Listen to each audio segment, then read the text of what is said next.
विरोधकांना वैधानिक दर्जा देण्याचा निर्णय, म्हणजे आपल्याकडे अनुसूचित जमातीचं तर आयोगच नव्हतं आणि अनुसूचित जातीचं जे आयोग होतं त्याला वैधानिक दर्जा नव्हता, दोन्ही आयोग तयार करून त्याला केंद्र सरकारप्रमाणे वैधानिक दर्जा देण्याचं विधेयक या ठिकाणी आपण मंजूर केलेलं आहे।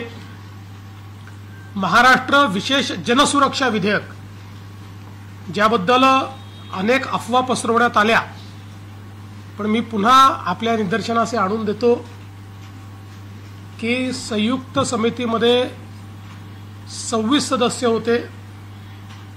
विरोधी पक्षातले जवळजवळ सगळे प्रमुख लोक या संयुक्त समितीत सदस्य होते। सगळ्या बैठका अतिशय खेळीमेळीच्या वातावरणात त्या ठिकाणी पार पडल्या। क्लॉज बाय क्लॉज एकेका क्लॉजवर त्या ठिकाणी चर्चा झाली। ज्या सुधारणा विरोधकांनी सुचवल्या त्यातल्या ज्या योग्य होत्या त्या क्षणी समितीचे अध्यक्ष श्री चंद्रशेखर बावनकुळे यांनी स्वीकारल्या आणि त्यानंतर अंतिम ड्राफ्टचं वाचन देखील झालं समितीपुढे आणि तो ड्राफ्ट मान्य करण्यात आला। कुठल्याही सदस्याने भिन्न मतपत्रिका याला दिली नाही। समितीमध्ये एकमताने हा प्रस्ताव मान्य करण्यात आला आणि मग तो सभागृहातही दोन्ही सभागृहांनी मान्य केला। त्याच्यामध्ये अमान्य करण्यासारखं काहीच नव्हतं, म्हणूनच विरोधकांनी देखील त्याच्यामध्ये त्या ठिकाणी सहकार्य केलं। हे ठीक आहे की नंतर कदाचित काही दबाव त्यांच्यावर आला आणि त्या दबावामुळे बाहेर त्यांनी वेगळी भूमिका घेतली, पण मी आजही सांगतो की छातीवर हात ठेवून जर विरोधकांनी या ठिकाणी सांगितलं तर याच्यामध्ये ते कुठल्याही प्रकारची त्रुटी काढू शकत नाहीत। अतिशय लोकतांत्रिक पद्धतीनं तयार केलेलं हा कायदा आहे, ज्या कायद्यामध्ये कुठल्याही व्यक्तीला अरेस्टच करता येत नाही।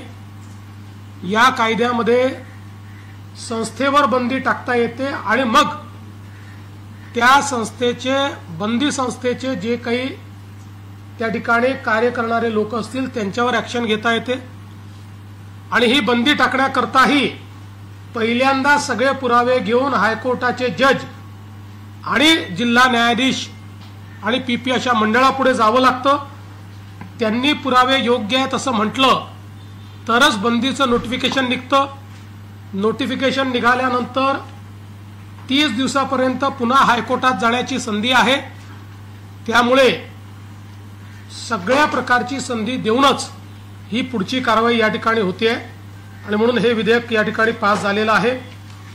याच्या व्यतिरिक्त काही अजून महत्त्वाचे विधेयक देखील या ठिकाणी आपण मंजूर केले आहेत, ज्याच्यामध्ये नाशिक त्र्यंबकेश्वर कुंभमेळा प्राधिकरण तयार करण्याचं विधेयक आपण केलं आहे। हे प्राधिकरण पहिल्यांदाच आपण ज्या प्रकारे प्रयागराज कुंभमेळा प्राधिकरण आहे, ज्या प्रकारे उज्जैन कुंभमेळा प्राधिकरण आहे, तसं महाराष्ट्रात आतापर्यंत असं प्राधिकरण नव्हतं। पहिल्यांदाच हे प्राधिकरण तयार करण्याचा निर्णय आपण घेतलेला आहे। या व्यतिरिक्त गडचिरोली जिल्हा खनिकर्म प्राधिकरण विधेयक देखील आपण मंजूर केलं आहे। या विधेयकामुळे गडचिरोलीमध्ये लोह खनिजाच्या ज्या खाणी आहेत त्या सरकारच्या या आपल्या कॉर्पोरेशनकडे आपल्याला घेता येतील आणि जे काही उत्खनन करून उचित भावामध्ये आपल्याला त्या ठिकाणी एक स्टीलची इकोसिस्टीम तयार करता येईल, या दृष्टीनं हे एक अत्यंत महत्त्वाचं अशा प्रकारचं विधेयक आहे। बाकी मग विनियोजन विधेयक आपल्याला माहिती आहे, त्यामध्येही आपण जी काही चेंज करायचं केलं। एक अजून महत्त्वाचं विधेयक महाराष्ट्र संघटित गुन्हेगारी नियंत्रण सुधारणा विधेयक म्हणजे मकोकामध्ये आता नार्कोटिक्सचाही समावेश करण्याचा निर्णय आपण घेतलेला आहे। त्याचंही विधेयक आज आपण या ठिकाणी मंजूर केलं आहे।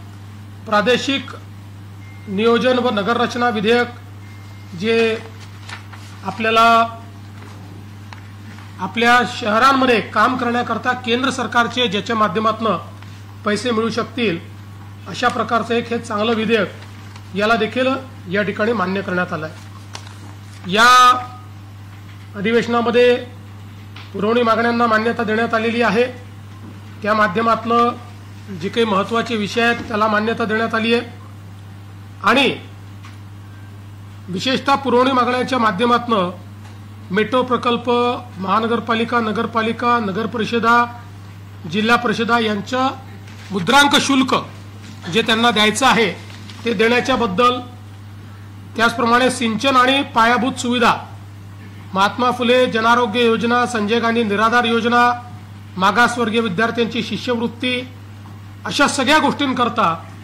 निधी या पुरवणी मागण्यांच्या माध्यमातून उपलब्ध करून दिलेला आहे। आपण आजच बघितलं असेल, राज्य सरकारने दिव्यांगांकरता जी आपण 1,500 रुपये मदत करायचो ती 2,500 करण्याचा निर्णय घेतलेला आहे आणि त्यासोबत शिक्षकांचा टप्पा अनुदान देखील देण्याचा निर्णय हा या ठिकाणी घेतलेला आहे। त्यामुळे सर्व घटकांकरता या पुरवणी मागण्यांच्या माध्यमातून आपण काम केलेलं आहे।